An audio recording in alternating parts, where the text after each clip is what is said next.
Hello കൂട്ടുകാരെ, ഇന്ന് ഞാൻ ഒരു നെയ്യപ്പത്തിൻ്റെ റെസിപ്പി ആയിട്ടാണ് വന്നിട്ടുള്ളത്. അതിലേക്ക് ഞാൻ മൈദപ്പൊടി അരിപ്പൊടി ഓരോരോ കപ്പ് എടുത്തു. പിന്നെ അതിലേക്ക് തരിയില്ലാത്തതിന് ഞാൻ റവ കൂട്ടി 4 അച്ച് ശർക്കര ഉരുക്കി അതിലേക്ക് ഒഴിച്ചു. അത് നന്നായി കലക്കി വെക്കണം. നന്നായി കലക്കി അതിൻ്റെ ഒരു കട്ടയൊക്കെ ഇല്ലാതാക്കിയിട്ട് നന്നായിട്ട് കലക്കണം. നന്നായി കലക്കി എടുത്തിട്ട് നമുക്ക് കുട്ടികൾ വരാനാകുമ്പോഴേക്ക് വേഗം ഒരു ഉണ്ടാക്കാൻ നോക്കാൻ വിചാരിച്ചിട്ടാണ്. ഇന്ന് വേറെ പലഹാരമൊന്നുമില്ല, അപ്പോൾ ഞാനത് ഉണ്ടാക്കി കൊടുക്കട്ടെ. പലഹാരം ഇല്ലെങ്കിൽ അവർക്ക് ചായ കുടിക്കാൻ ഭയങ്കര മടിയാണ്. അതുകൊണ്ട് ഞാൻ ഈ പലഹാരം ഉണ്ടാക്കാൻ പോവുകയാണ്. അതിലേക്ക് നാളികേര കൊത്ത് വേണം.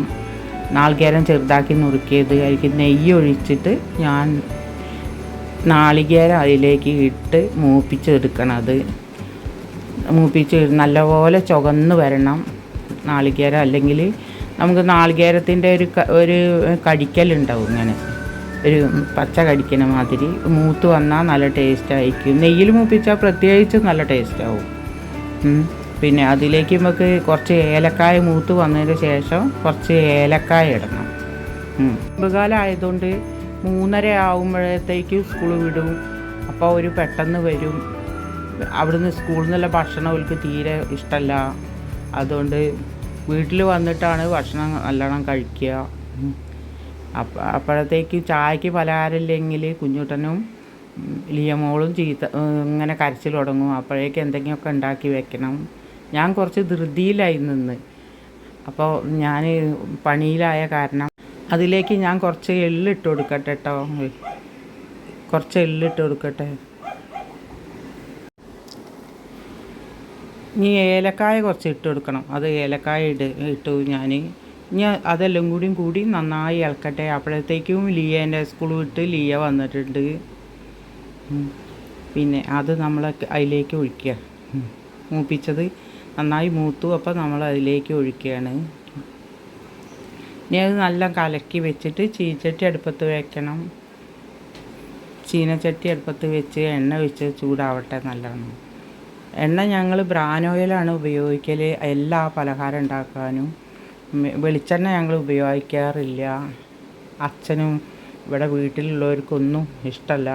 ബ്രാൻ ഓയിലായാൽ ഒരു കുഴപ്പമില്ല എന്ന് പറഞ്ഞിട്ട് ഞങ്ങൾ അതാണ് എല്ലാ പലഹാരം ഉണ്ടാക്കാനും വെസ്റ്റേജിൻ്റെ ബ്രാൻ ഓയിലാണ് ഉപയോഗിക്കാറ്, പലഹാരം ഉണ്ടാക്കാനൊക്കെ. അതുകൊണ്ട് വലിയ കുഴപ്പമില്ല, കൊളസ്ട്രോൾ ഉണ്ടാവില്ല.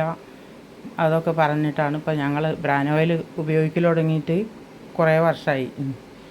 അച്ഛൻ ആ വെസ്റ്റേജിൽ വർക്ക് ചെയ്യുന്ന അന്ന് മുതൽ ഞങ്ങൾ വെസ്റ്റേജിൻ്റെ ബ്രാൻ ഓയിലാണ് ഉപയോഗിക്കുന്നത്. അത് ഇപ്പം അതില്ലാഞ്ഞാൽ ഞങ്ങൾക്ക് വെളിച്ചെണ്ണയിലൊന്നും ഉണ്ടാക്കിയാൽ ഞങ്ങൾക്ക് ഇഷ്ടമല്ല.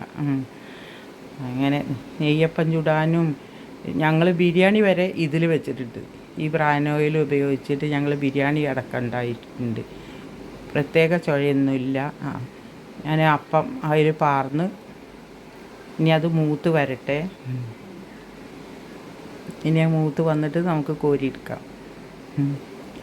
കുറച്ച് നേരം കൂട്ടിയിട്ടാണ് പ്രത്യേകമായിട്ട് നല്ല പൊള്ളച്ചിട്ട് വരും. നല്ല ഉഷാറാവും നെയ്യപ്പം. അരി അരച്ചിട്ടും ഉണ്ടാക്കും കേട്ടോ ഞങ്ങൾ. ഇന്ന് ഞാൻ അരിപ്പൊടി ഉപയോഗിച്ചിട്ടാണ് ഉണ്ടാക്കിയിട്ടുള്ളത്. അരി അരച്ചുണ്ടാക്കുമ്പോഴും നല്ലോണം ഉഷാറാവും.